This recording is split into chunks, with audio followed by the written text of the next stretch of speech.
Էսի քանդում են, թողմենից հետ մեն ուրիշ տեղ են քանդում, էդի թողմենից մեն ուրիշ տեղ են քանդում, այնի քանդում են ընդեն հետում, հետո հիշում են վայ, մի անցած տարի մի հատ տեղ քանդել են, կան այդքան սարքին գետի, գալետ են սարքում ու սենց գնում են։ Քանդողների իշխանություն է, սարքող չկա, դժգոհում են շենգավիցիները, պատասխանատու կառույցների քաոսային գործելավոճից։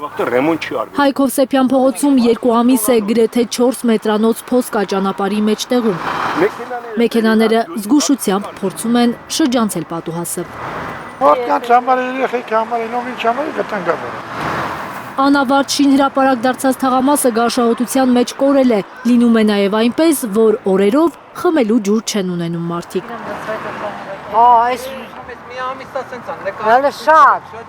Մի ամսից շատ,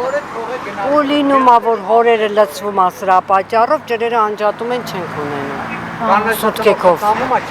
Ում ասես դիմել են, ասում են հուսահատ բնակիչները, անում ենք, պատասխանել են նրանց։ Քաղաքապետարան, նախարարություն, որտեղ ասես,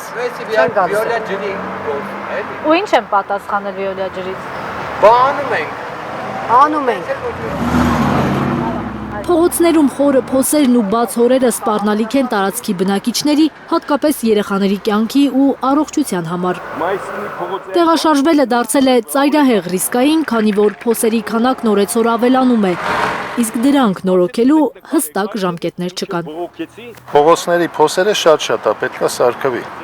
Քաղաքապետարանից Հայլուրին հայտնեցին, որ Հայկ Հովսեփյան փողոցի գարշահոտ փոսը իրենց ենթակայության տակ չէ, Վեոլիա ջուրն է պատասխանատուն։